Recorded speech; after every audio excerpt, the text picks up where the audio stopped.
Hello everybody, this is Ian, and welcome back to another video. And today, I will be sharing with you a story. The story of the last war on the server EarthMC Classic.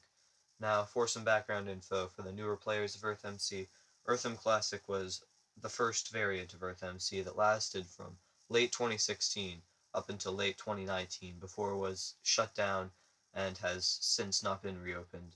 Today, I will be telling you all the story of the war between the Jannik Empire and Celestia, the last official war. Now, for some background info on the war itself. At the time of the war, the server was already pretty much dead, EarthMC Classic anyways. The EarthMC Terra Nova server was much more popular, and the majority of the player base played on there. And the only people that did play on Classic only did that to avoid the long queue times, and if they just wanted to screw around or explore old areas of the map. But through live streams and other methods, I managed to pressure staff into bringing a gold kit on the Classic. This allowed you to get more gold, even though that the gold mines of the world were drained and there was limited supply of gold in the ground left, very hard to get money. Now, this allowed for expansion, creation of new towns, etc., etc. Now, there was one main empire on the server at the time, and that was my own nation, the Jannik Empire, #1 on the nation list, largest town, all that fun stuff. Because back in the classic days, you could invite any town across the world to join your nation, there wasn't any sort of limit, so I could just invite, say, a town in Russia, even though my town was located in the Solomon Islands near Australia.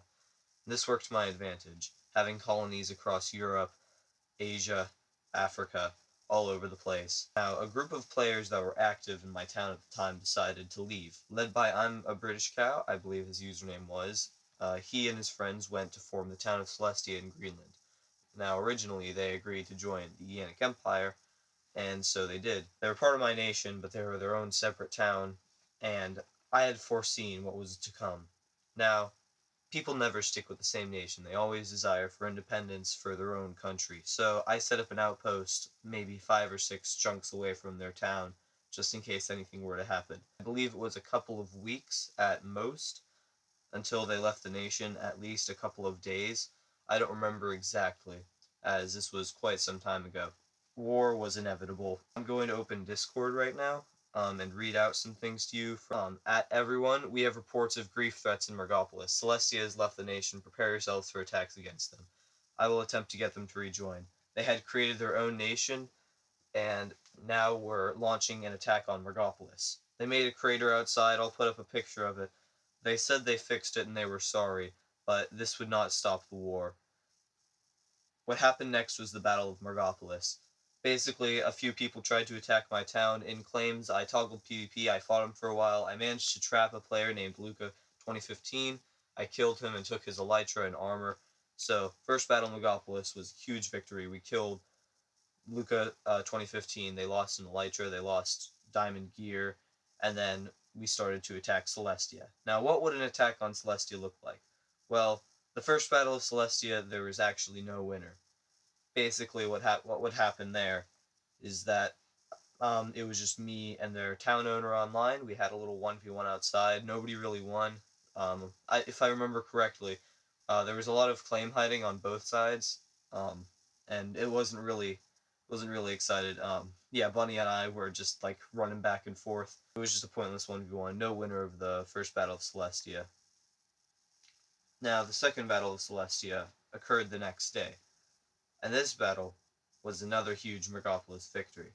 So basically what happened, I went up to Celestia, there were a couple of their town members online, their player named Mojang Crafter ran out, I hit him into claims, he burned to death inside of claims, he was dead, I took all his stuff, he left the server, a bunch of other people left the server. Afterwards, I built a bunch of signs saying Hail Mergopolis outside their town, but there was still one more epic battle of Celestia to come. Now this one was pretty brutal. Basically, there was another entity on the server at the time. Most of you now know him as GGOVI. The Grand Altar and Griefer, the Terror of Factions, whatever you want to call it, he was currently on Classic at this time.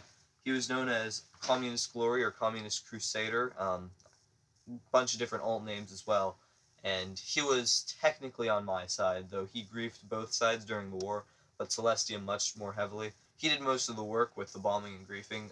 He was a big factor in winning the war. But basically, at the third Battle of Megapolis, I'm surprised I don't have a picture of it. But basically, what we did is we surrounded the town in TNT and just bombed the outside of the town and just brought it down, chunks and chunks and chunks. It was pretty brutal. The entire outside of the town was destroyed. That was the third Battle of Megapolis, or Celestia, basically. Now, what happened next was, it was kind of stupid, I think, on Celestia's part, but their leader refused to sign the proposed peace treaty. One of their main leaders in Celestia, Mojang Crafter, was like, hey, we should probably surrender. This war's getting pretty bad. Look at the outside of our town. Their leader's like, no. So basically, we had to wait things out. Luckily for us, GGOVI was becoming more unpredictable.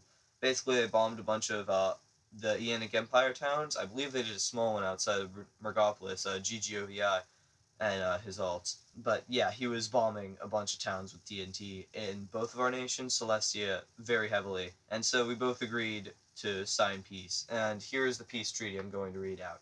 Peace has been agreed on between the Jannik Empire and the World Union, that was Celestia's nation. To sum up the treaty, 120 gold was paid and some towns were deleted.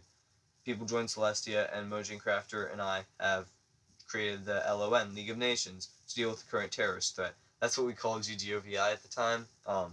It seems kind of funny now. The current affected areas by the recent attacks are New Goldsboro, large-scale road bombings, Safari, wide-scale bombing, that was another town in the Jannik Empire, Safari. Golden State, unknown levels of bombing. Golden State was a random town in Egypt, I think. It wasn't really part of the war, it was just destroyed.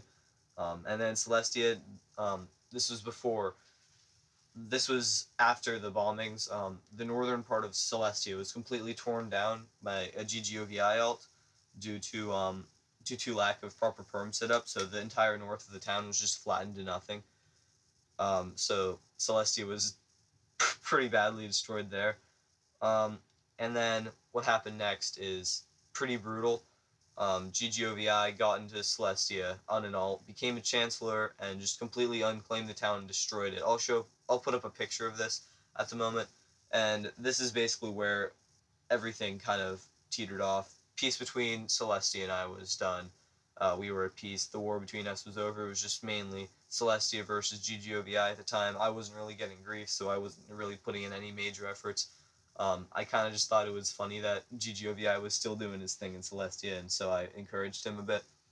And what happened is he completely unclaimed Celestia, right? There was none of it left. He bombed it to the ground. The only thing surviving was the bunker, and that's where I came in. I created the Jannik territory of Western Celestia, I think I called it. Basically, I claimed a large chunk of the bombed area, and when staff eventually rolled the town back, I received a warrant, I think, for griefing the outside of the town earlier. The GGOVI alt was banned, of course. And not that it really matters, he has an unlimited supply. But from there, I just claimed half of their town, basically. And that's basically what it looks like to this day. I've claimed the side of it. The rest of it is claimed by Celestia again after the unclaimings. There was still a heated dispute over giving back the territory until the server was inevitably closed, but that basically sums up the war. The town was unclaimed. I claimed a good chunk of it. The rest of it was given to Celestia.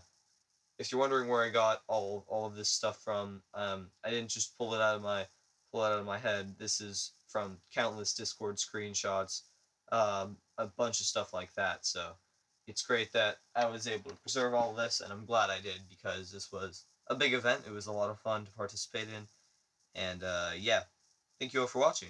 If you enjoy, make sure to leave a like and subscribe for more content. See you all next time.